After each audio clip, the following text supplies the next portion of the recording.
is a very important matter, and it's not surprising that a medical expert is the one seconding it, because sometimes the House, it would help if you assist of the seriousness of a bill based on actual humanly experience. Mr. Speaker, this is not a light matter. Worldwide, it is estimated that over 1.5 billion people are affected with some degree of loss of hearing. And that worldwide, we actually have 70 million people who are afflicted with deafness. And the bad news is, of these 70 million people in the world, 80% of them are from the developing countries, which means this is a problem in Africa, and by extension, therefore, in Kenya. Mr. Speaker, so that it is not lost to us, the problem of hearing loss not only affects the individual, but it also affects the family of that individual. And Mr. Speaker, it affects the friends of that individual, and what's more, it affects the economy.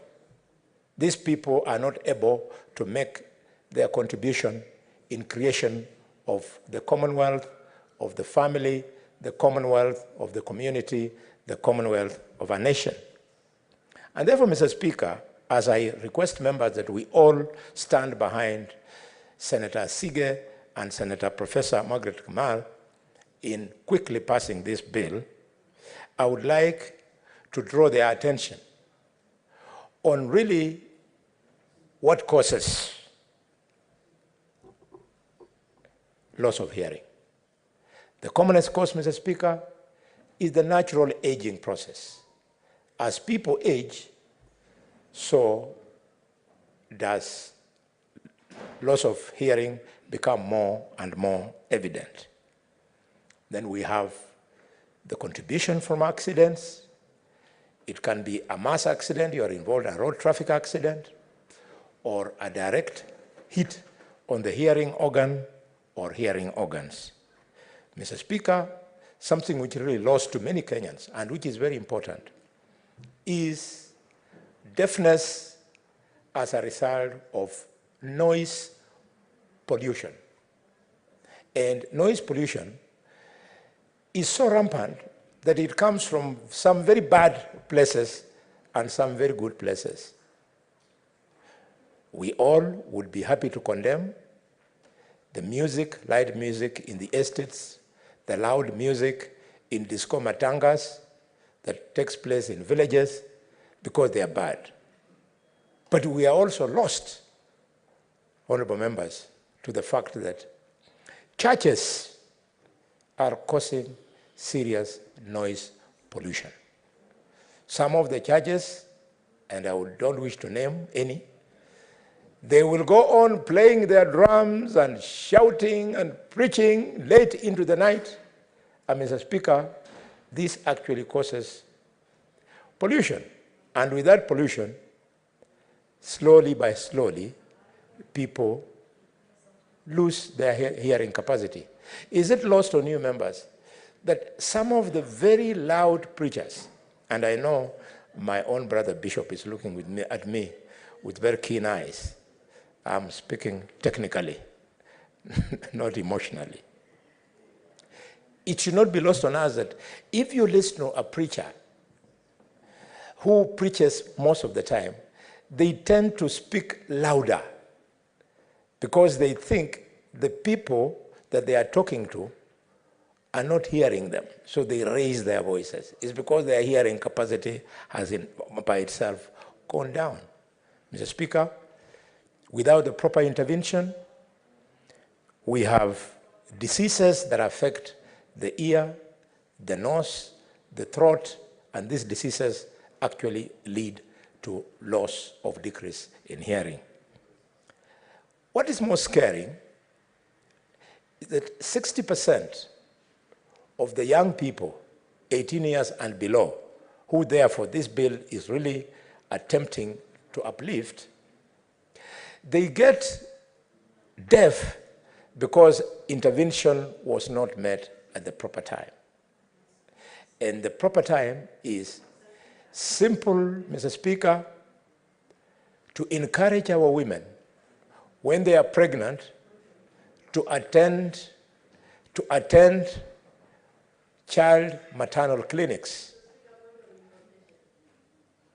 Senator Boni, would you wish to be informed by Senator Kavindu? Certainly, the gracious lady may inform me. Kindly proceed. Thank you, Mr. Speaker. I want to inform Senator Khalwale that I'm a preacher and I don't preach so loudly, I preach moderately. So when he's saying that preachers preach loudly because they lose their hearing, that is not true. I'm a preacher and I know that. So point of correction, and can you withdraw that because I'm a preacher? And I apologize to preachers. Thank you. Senator Boni. Thank you, Mr. Speaker. Mr. Speaker, Boni, I'm guided. Kindly, Senator Boni, I do understand that you're a medical doctor. And therefore, your statement, is it based on your medical experience that the more the preachers speak in a loud manner, it therefore means that their own hearing has diminished? Is it medically proven? Are you saying that in a capacity as a medical doctor, or it just a statement that is not based on any scientific facts? Proceed. Thank you, Mr. Speaker. Mr. Speaker, I want to apologize to my sister if in any way you thought my statement was an affront to preachers. Not in any way. But if you ask doctors, they will tell you, Mr. Speaker, sir, that hearing is a manifestation of successful communication. And this is why the ones who are deaf, we are making a bill today to help them to communicate with people. When you are speaking, the reason why in a public rally where you don't have a hearing aid, you raise your voice, it is because, Mr. Speaker, medically, the intellect of the mind is tuned to inform you that even as you speak, those people you're speaking to must hear you. And as you strain yourself over and over, just like you are shouting for those people 100 meters away to hear you, and you are making noise, you are also hearing yourself. Your voice is polluting your own ears. Mr. Speaker, having apologized, I'll not go further. Allow me to conclude my contribution. I was saying that these children whose mothers do not attend clinics, whose mothers do not take them to the clinic during their early age, it is called the neonatal period, are more likely to lose their hearing sense. And it affects, Mr. Speaker, 60% of the population below 18 years. Having said that, Mr. Speaker, allow me to conclude by urging the public to know that there are interventions that we can make so as to reduce the people either with deafness or people with diminished hearing capacity. As I've said before, if you give good maternal care to our pregnant women, if you give good neonatal care to newly born children, is a huge contribution that you make. And because the majority of the people on social media, the majority of the people who have access to modern telephony, the majority of the people who have a good education are actually the minority of the community that is called the nation, these matters may look light. Mr. Speaker, we also would like to encourage people that you should have positive methods of communicating with children.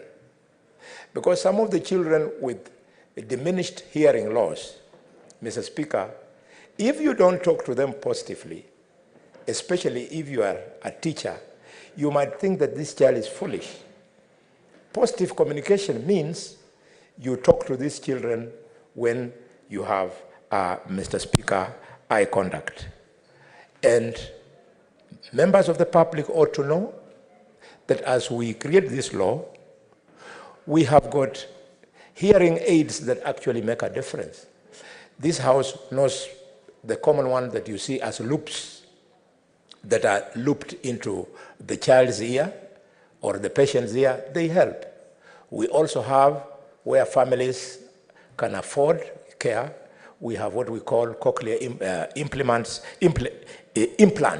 which they can use.